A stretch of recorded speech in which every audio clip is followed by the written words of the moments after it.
If you are wondering if POCO M8 Pro 5G does have macro mode for camera, first of all, let's open the camera app on our device.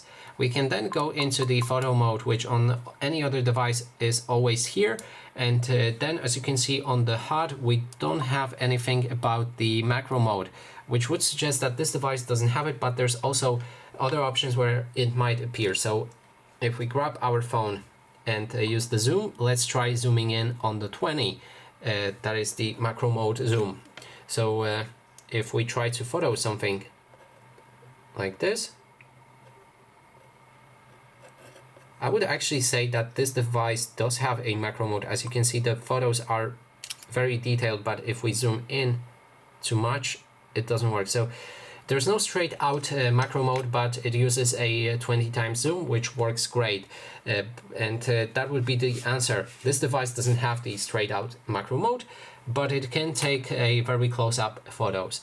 And that is basically everything. Thanks so much for watching. And if you like this video, please consider subscribing.